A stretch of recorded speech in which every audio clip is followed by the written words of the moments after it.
NOMADIC podcast. I'm gonna be your host. It's the podcast of future friends, future family, getting you dabbed up. I am here with my buddy Cameron, running partner, business partner. I would say opportunity taker extraordinaire. We're both in that world together. I always say, and I'm a very firm believer of, you never have to do anything in life by yourself. You should never have to achieve anything great, go over any obstacles, see the path, go through it, go through the grit and the grind by yourself. So I'm a firm believer of having people around you that you can, that'll help you see the picture. You can't see the picture if you're in the frame. So people that are around you to just give you the overview and let you see the clear view of what you're going, where you're going, what you're doing, and just to help you along the way. Self-made millionaire, man, that sounds pretty boring. I heard once that if you're going in a yacht, there's this one guy, one of our mentors in our life, he was walking this yacht yard, and he was looking at every single yacht, and it was just guys by themselves, watching TV, drinking chips, getting that belly. Yeah. So this is the podcast for future friends, future family, and a positive mindset, positivity, personal development. That's kind of the grit and the grind of what we're doing right now. So really, really excited to have my buddy Cameron here, and I'm gonna just kind of let you take it off. Where are you going? What's your vision right now, and what's your brand? What are you doing? What are you working on? Well, first of all, thanks for that intro. That's awesome. No problem. This is a great podcast, so I'm excited to see where this goes. Yeah, it'll be fun. Currently, I think Grayson and I are both on that same wavelength where we're creating content as much as we can, because that is the future. I've been following Gary Vee for a while now, and he's always talking about that, just content, and see where it goes, right? Mm-hmm. Share your heart, be transparent with people, and that's currently what I'm doing right now. I got my YouTube account going right now. Camo's Convos, look it up. Yeah, give it a plug. And it's just purely me, just trying to be as transparent as I can. And both Grace and I are on this point where we're sharing our stories, and we want people to know that they matter. And so I'd say my vision for right now, and then 10, 15 years from now, is sharing with as many people as I can that they matter too, and that everyone has a voice in this world, in this crazy world right now. And no matter what the future looks like, whether it's apocalyptic or whatever it's going to turn out to be, you got to know your beliefs, and you got to know where you're standing. And it's just important now more than ever to know who you are. So. Yeah, knowing who you are, and a big part of that is when you change the way you see things, the things you see change. You can literally dictate the way you see the world and the opportunities that come up in the world. And I think a really, really important part of that is, me and Cameron aren't here to give advice. We haven't made it yet. But just like Michael Jordan, we were just talking about this a second ago, just like Michael Jordan, he never would have been one of the best basketball players in the world without the coaching of Phil Jackson. Just like Muhammad Ali never would have been the best boxers in the world without Angela Dungy. So it's one of those things where you need somebody there in your corner. You need somebody to help you and show you the light, someone that's been there, done that. And it's really important to have that relationship.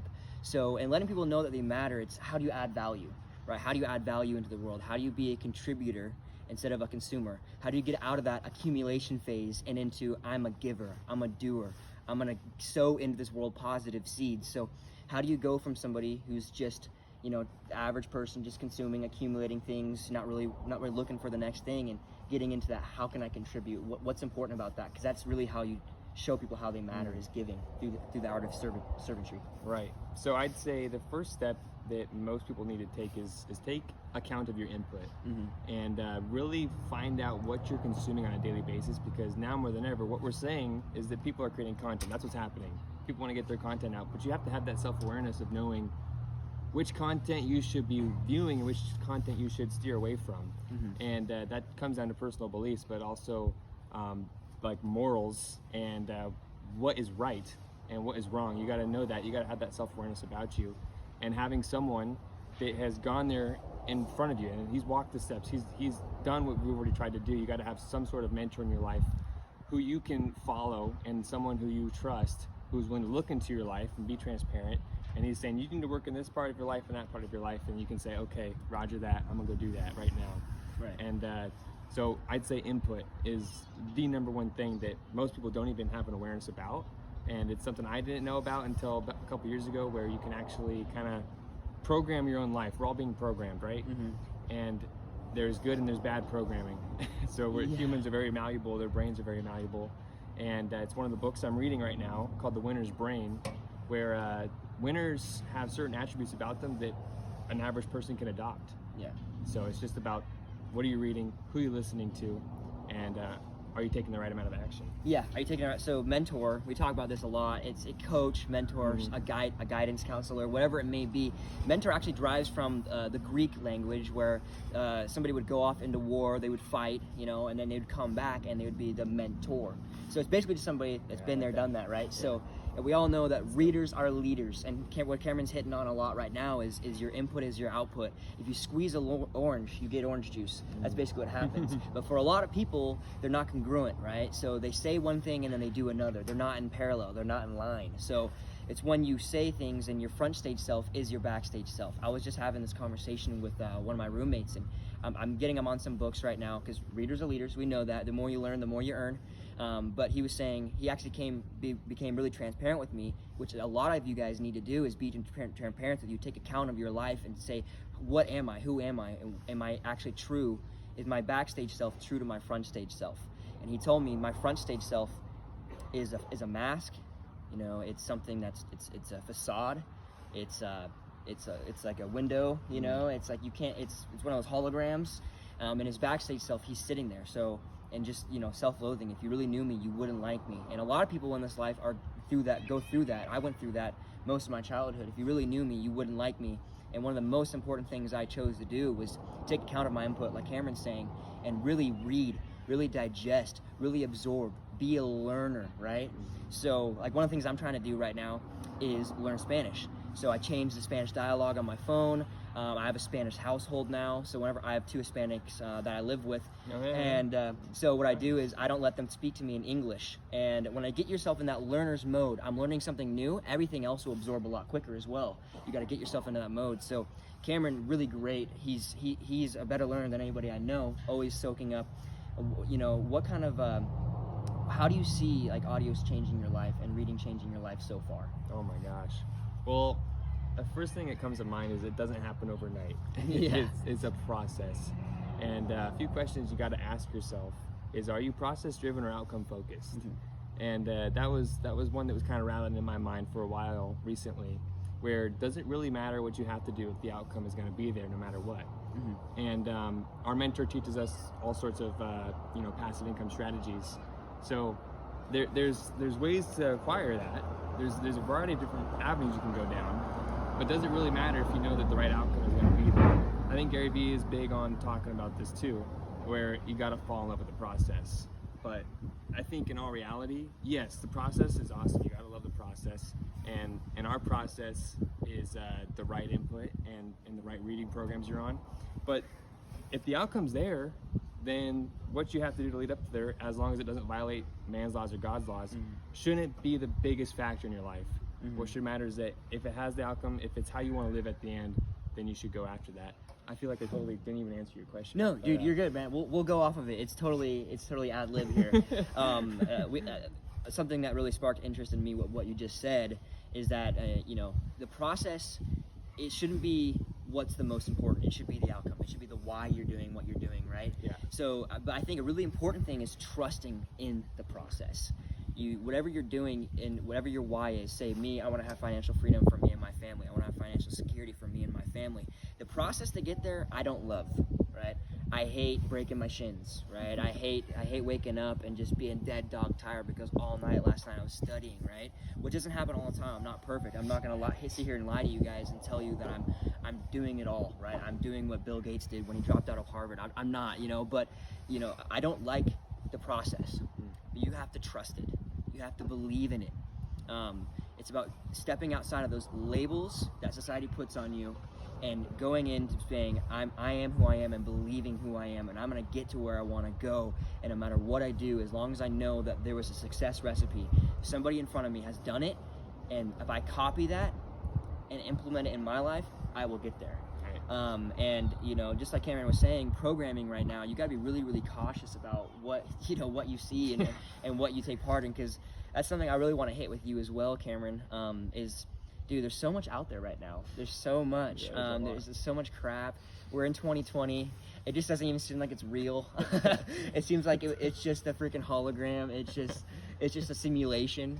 But how do you take what everybody's doing right now, all the politics, dude, every single household I go into, somebody's talking about politics. They have Fox News, they have CNN, they have NBC, they have something on, and they're getting pissed off, and they're leading by fear. They're having that emotion dictate their life. So, you know, what do you do with the way that the cards have been dealt 2020, this election season, and this, you know, crazy pandemic and all the riots? It's an interesting topic to bring up because there's so much going on in the world. It's insane. Something new every day. Trump got corona 2 days ago now. He was like, I'm fine. I'm doing great. It's tremendous. Yeah, right? So, there's so much happening, and it's hard to kind of decipher what's right and what's wrong. You got to be careful with what you're saying though, because I could believe anything right now at this point. Yeah. It being a program, I mean, oh my gosh, there's so many different things we could talk about with that in itself.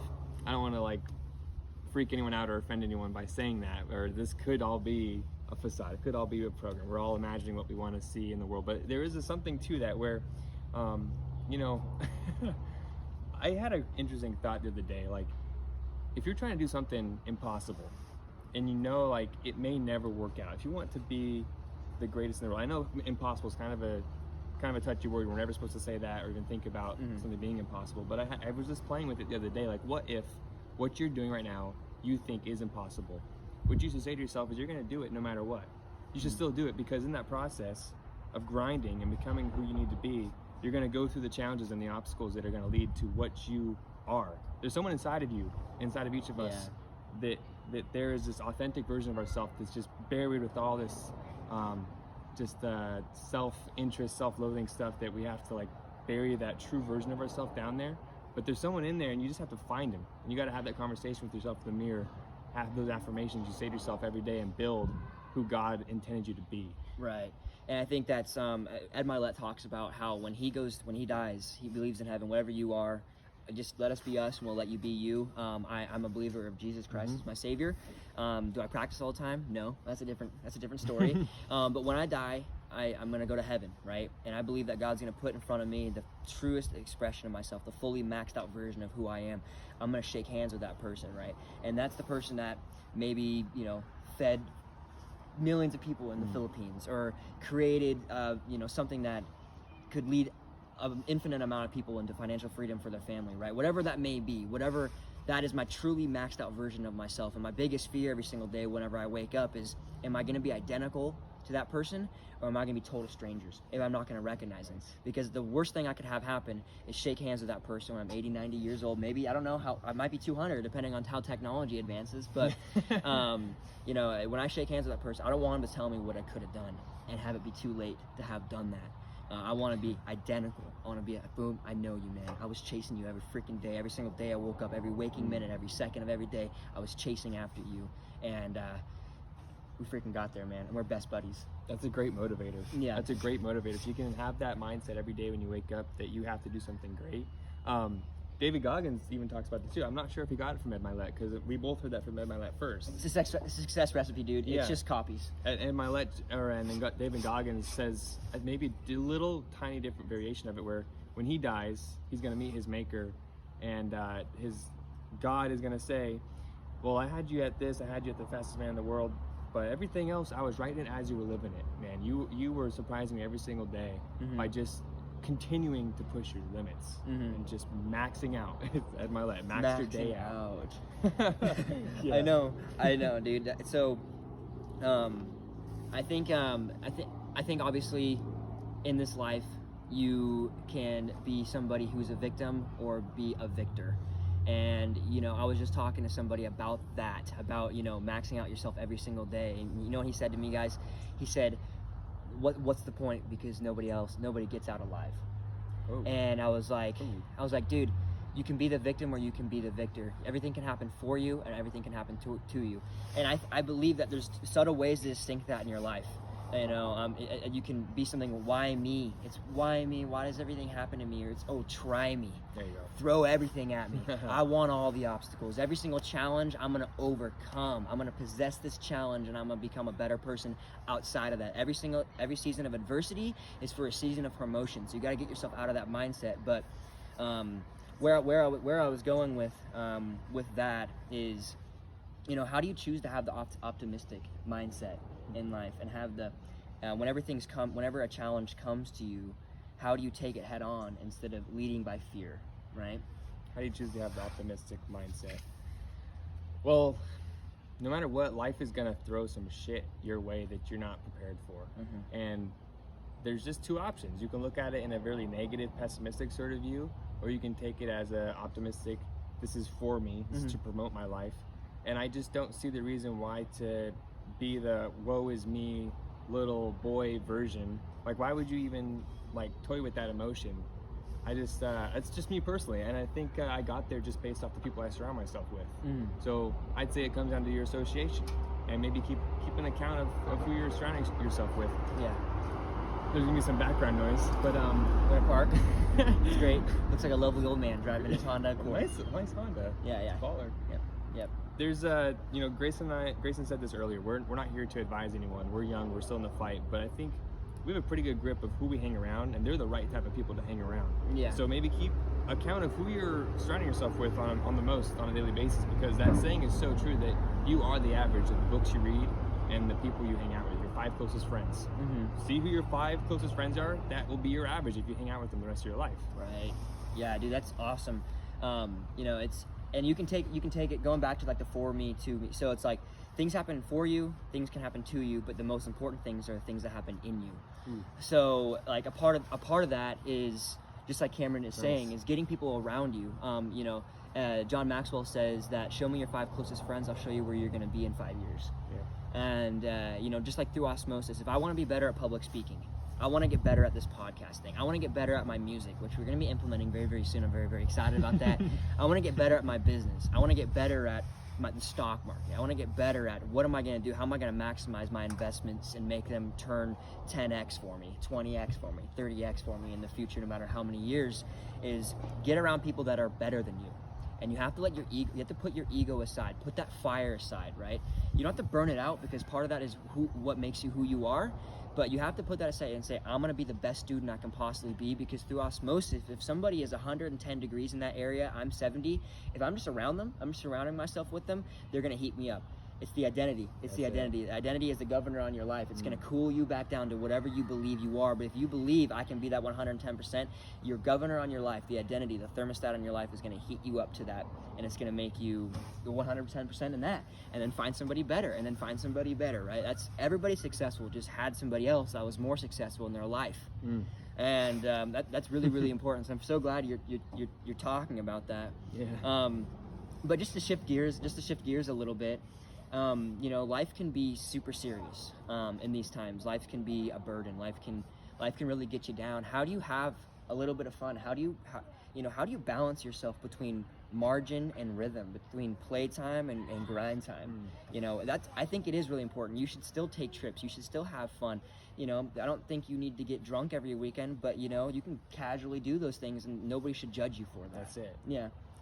We're all in charge of our own lives, and it is a choice that I've made. Life is just a bunch of little decisions that add up to who you become. And so every day, I just simply choose to be happy, to laugh and smile, and be joyous. I'm not sure where that comes from. Probably something deep within my past or the people I watch. I like comedy. You have really good parents too. I have great parents. Yeah. I had a great upbringing. I got super lucky and fortunate with that. My parents did the best they could, and they built who I am today, and they built the foundation where I had that mindset, like, okay, my parents brought me as far as they could. Now I need to go find someone who's got that financial down, who's got that more of a faith down in their life. Those other types of assets that my parents might not have had locked down just because of their upbringing, but they did the best they could. And so I'd say a big part of that is my parents. We're always laughing, we're always having a good time, and life is crazy, and I think the only way to get through it sometimes is just laugh about it. Yeah, and just have some fun. Comedy is great. I always think, like, you need to be careful about who you seek your advice from.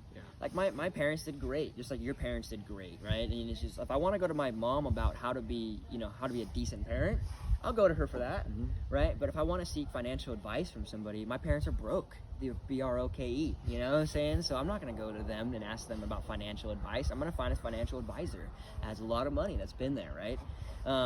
But you know, what do you do? What do you do for fun, Cameron? Like, what keeps you, you know, what keeps you on your toes to refill your cup? How do you get your margin in?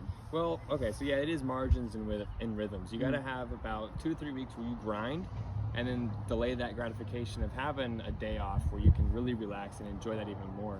And I'd say when I have those days, when I am relaxing, I've found it really enjoyable just to be in the present, and whether I'm out on the beach with my friends, or whether I'm just reading a book and trying to gain my knowledge, or you know, the thing that really clears my mind is I have a motorcycle, but I've been stepping more and more away from that, so I'm gonna have to maybe replace that with something else, just because. Why? Well, you know Landon? Yeah. He was in a nasty motorcycle Well, dude, accident. that guy is a different story. Some people just aren't as smart as you need to be. You can be smart. And so I ride in it. I like hearing those stories. They help me ride safer. I'm not some crazy guy that just goes and hauls off, goes 130, 200 miles per hour. But that is something I can do, where I can hop on the motorcycle, clear my mind, and just go for a cruise. Like, that is probably one of the number one things I like to do, to just clear and just, ooh, that's nice. Yeah, I always say find 3 things. Find 3 things that you know without a doubt are gonna lift your spirit. You know, some things are it can always be changed by the environment, right? It's like, oh, some things that always lift my spirit are my friends, but not all the time we have positive conversation. So it's like some things, honestly, you need to self-isolate yourself a little bit and get out there. I love to fish. Me and Cameron love motorcycles. Anything kind of getting outdoors and playing. Yeah. We have a couple snowmobiles, which get we're through working those. on. We're not the most like mechanically inclined individuals, but we're getting it. Yeah. Music, you know, anything. You need that. You need that. People talk about how, you know, I was listening to this podcast the other day, and it was about how you need to grind every single day. You need to feed your mind with brain berries, blueberries. You need to take a cold shower. You never want to see the light of day. Get 3 hours of sleep. You know, you grind until you can't drive, until you're driving off the road. I believe That's not sustainable. that's not very sustainable. That you need to have something. There's got to be a checks and balances to this, you know. And I believe that you guys take your fun. Nobody's ever going to judge you. Just do something that positively influences your life and doesn't negatively influence your life. You shouldn't have to recover the next day. You know, you shouldn't have to sleep in until 11 in the next morning because you drank too much. You shouldn't have to go into recovery mode the next day. That's not very fulfilling, right? Yeah. So, but you know, speaking about, I guess we can kind of go into what got you into, you know, what gets you into finding things that are really truly going to refill your cup. And you know, like, how do you honor those things? Because it's so easy to say yes to things that don't honor your identity and things that don't honor your life. Yeah. How do you kind of say no to those things and say yes to the things that do honor your life? Well, I found that I can really easily go against my own word, but it's super hard to go against someone else's word. So I have to have someone who kind of keeps me accountable for me to do the things I need to do. And it's always been about finding who I am. That's always been a fascination of mine, where I want to know exactly who I am and who am I supposed to be in this crazy world. Like, what's my purpose? Why did God put me down here? And whether it's to impact one life or 10,000 lives, it doesn't matter. I need to fulfill that purpose and find out. I think Jay Shetty says it best. Your passion is for you, but your purpose is for others. I found that pretty inspiring, where you can just, he's the best, isn't he? Yeah, he's so good. He's a great accent. Living the Monk Life, I think, is his latest book. Something like that. It is. It's like living like a monk. Living like a monk. Yeah. And so finding myself is something I find enjoyable, and then holding myself accountable to other people's words. So I've been something I'm pretty proud of is I've been clean and sober for, well, it's not very long, like a month. That's pretty good though. 3.5 weeks, maybe. Not a very long time, and I'm never the guy that just go binge drink and go crazy like all the time. But I've had my fair share of some crazy memories with this guy in high school days. You know, everyone has those memories. Yeah. You gotta build those. But I am holding myself accountable to my girlfriend's word, where I wanna, like, I can easily go back on my own word. I could look at myself and say, like, I shouldn't be doing this, but I'll go back and I'll do it. I'll beat myself up for it. But if I can tell my girlfriend, like, I want to be clean and sober for a number of months, Right. and that makes me way more fulfilled if I can make her happy in doing that. Yeah, it's always one of those things where if you go cold turkey, you're just gonna beat yourself up, right? You need to set those stepping stones for yourself. Like I have a buddy who smokes every day, but every 2 years he'll quit for 6 months, and then it just lets him know that he can do it, and he's not it's not dictating over his life. Because I mean, you watch Joe Rogan. I mean, dude smokes all the time, drinks all the time, and he's so successful, right? It doesn't make sense. That's not for everybody. You know, if I smoke all the time, I'm definitely depressed. I don't believe myself. I'm less productive. Some people can be that way. Yeah. And I really like what you said. You know, if you put that in somebody else's hands, it makes it greater than yourself. Yeah. It makes the outcome greater than yourself. It's somebody else's. They shouldn't be mad at you, and they shouldn't make you feel like shit. Right. If you mess it up, they gotta have grace. Yeah, they gotta have grace. But if you put that in somebody else's hands, it makes that greater than yourself, because you can cheat on yourself more easily than you can cheat on somebody else, and it's very, very proven to be that. And I think, Cameron, your purpose is finding your purpose. Yeah. What if you switch on that? What if your purpose is finding your purpose every single day? Your purpose is to get up and chase the best version of yourself, because I don't know if you ever find that. But if you constantly, success is the forward momentum towards a worthwhile ideal. If you're constantly chasing that, I think you are successful, and I think you're doing great. I think you're doing great things, man. Thanks, so I want to applaud you for that, dude. Appreciate it, man. That's really, really, really sick. Is there anything, I don't know if we're close to half an hour, is there anything you kind of wanted to, your brilliant mind to end on? Anything that you're wanting people calling out, or, something like that to really end it? Well, I feel like our overarching thing of this has been do you, and don't listen to what others want to like poke at you, and don't listen to what other people want to put on you, give them titles and stuff like that. Don't listen to that. Don't listen to any of that crap. You got to be yourself, and your purpose is finding your purpose. Do something hard every day. I think that's a great little first step, and something hard for you is something totally different for me and Grayson, and our heart is different too. It's just there's just different levels to get there, right? And it can be reading, it can be growing your mind, it can be growing your physical body, and it can be public speaking, just working on things that make you uncomfortable. Make those things comfortable. Right. Chase discomfort until it is comfortable. That's it. Before we end, I totally forgot. This is a book that I'm about to dive into. It is called Rental Property Investing by Brandon Turner.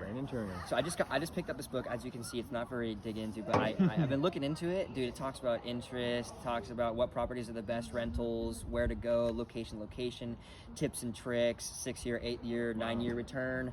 So I'm really, really excited about this. I just met with a mortgage advisor, so I'm excited to share that with you and let you know my process. And I'm hoping to make a YouTube account about how a 20-year-old or 21-year-old got their first real estate investment. That's something that's going to be coming, and I'm going to take you guys along in that process, which will be a lot of fun.